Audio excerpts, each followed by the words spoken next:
All right, let's talk about epic destruction. You know those moments in a story that just blow everything up? Today, we're diving into one of those. We're going to unravel this insane, cataclysmic storm to figure out, was it just random chaos, or was it something way more chilling? A perfect calculation.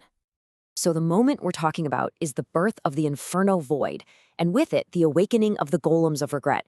It's this boom, this sudden, absolutely overwhelming storm of destruction that just changes the entire world of the story in a flash. But here's the big question, right? Was this just a random disaster? Or was it the only possible outcome? The only thing that could have happened based on the rules the story had already laid out? Okay, let's really dive into this. Let's see if this was a catastrophe by chance or by design. So, to get to the bottom of this storm, we've got to understand its architect. We're talking about the creature known as the Stein Fireman. Kind of translates to stone fireman, but let's just call it the Gargoyle. It's easier. Its very nature, its metaphysical DNA, is the key to this whole puzzle. Okay, so rule number one about the Gargoyle. Its power is a consuming fire. It has to have fuel. It has to eat. And this is a huge deal because it's the complete opposite of other powers in this world, like Magessus, which is all about luminosity without combustion, light from nothing. The Gargoyle, though, its power is fundamentally destructive. It literally has to eat to exist. So, here's the foreshadowing, right? A fire that has to consume. So what's the payoff? Well, what happens when a fire that must consume runs into an enemy that cannot be consumed? It's a paradox. The rules of this world say it can't just go out, so its own nature forces it to turn that hunger inward. It starts devouring all the negativity of the world and, eventually, itself. And that's how you get the Inferno Void. All right, trait number 2. The Gargoyle's main weapon is this blue forked lightning. But get this, it's not just a fancy energy blast. The story calls it a false sun born from cynical intellect. Think about that. It's pure, weaponized cynicism. It's not just an attack on a person, it's an attack on the very idea of meaning, on reality itself. And this is where the writing is just brilliant. That same cynical energy, that false spark of life that it used for attacks, it gets repurposed. It becomes the exact ingredient needed to animate stone monuments, to give a false life to things that shouldn't have it. It's how you get an army literally born from a spirit of revenge and despair. Way back early in the story, this wise being called the Hirschland, kind of like a dragon, deer, stag, lays down this really critical philosophical rule. It's a warning, basically. It says, if one destroys the not I, meaning the external world, everything that isn't you, one destroys the self. You can't just delete reality without deleting yourself too. It's a cosmic law. But check out this twist. The Gargoyle, being the cynical creature it is, finds a loophole, a way around the rule. It doesn't destroy the world. It becomes the world. It just absorbs the not I, all that external reality, until its own form dissolves. Its body literally becomes the battlefield. It becomes a walking monument, a location of pure destruction. Okay, part 2, the perfect killing floor.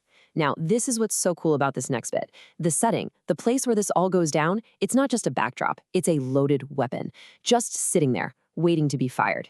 Let's analyze how the environment itself was basically engineered for this disaster. So the final showdown happens in a place called the Temple of Silence. And just listen to the description. It's filled with static monuments. It's covered in petrified soot. It's populated by previous souls frozen by the spirit of gravity. I mean, this isn't just a temple, it's a graveyard. It's literally full of the frozen souls of people who failed before. And this is a textbook example of Chekhov's gun, you know? The old writing rule, if you show a gun in the first act, you better fire it by the third. These statues weren't just spooky decoration, nope. Every single one was a battery of regret, a potential soldier just waiting to be switched on.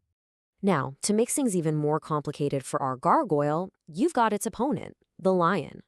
And by this point in the story, the lion has developed the perfect defense, the mirror word.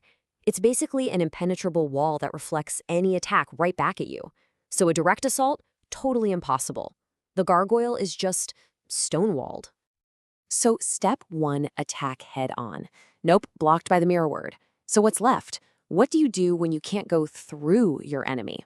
Well, the only move left on the board based on the gargoyle's whole nature is catastrophic escalation.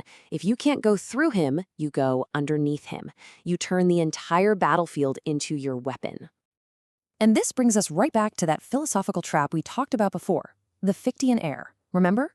The big idea that destroying the world, destroying everything around you, results in your own self-erasure. It's the ultimate if I'm going down, I'm taking you with me move, basically an act of philosophical suicide. But here's the final, absolutely stunning twist. The gargoyle commits the Fichtine error on purpose. It weaponizes it. It chooses to erase itself not as an act of failure, but as its ultimate attack. It decides to become a singularity of pure, active negation, a black hole of despair, with the sole purpose of dragging all of reality down with it. Just wow. So time for the inevitable payoff. Let's connect all these dots. We're going to see how the Monster Zone rules, plus the setup of the battlefield, made this final storm the only possible ending. It's like an equation just waiting to solve itself. I mean, when you lay it out like this, the logic is just inescapable. You have the foreshadowing, the rule, a fire that must consume. The trigger, an enemy it can't consume. The payoff, it consumes itself and creates the inferno void. Then you've got the false life lightning. The trigger, a temple full of frozen souls. The payoff, bam, the golems of regret. Finally, the rule that destroying the world destroys the self. The trigger, a foe that forces you into self-destruction. The payoff, you become a void, an atmosphere of total negation. It's a perfect, terrifying chain of cause and effect. And you see, the climax isn't just about destruction. It's about a transformation. It's that moment the gargoyle realizes, wait, if my destiny is to become just another one of these static, petrified monuments, I'm not going alone. Its spirit of denial doesn't just die, it evolves. It becomes a hive of regret, infecting everything and everyone around it. So, all this leaves us with one last kind of chilling question to chew on. If a story's rules are unbreakable, and every action has a predetermined reaction, is tragedy really a choice? Or is it just the final answer to an equation that was written way back in Chapter 1? Is free will just an illusion in a world with perfect rules? I'd love to know what you think.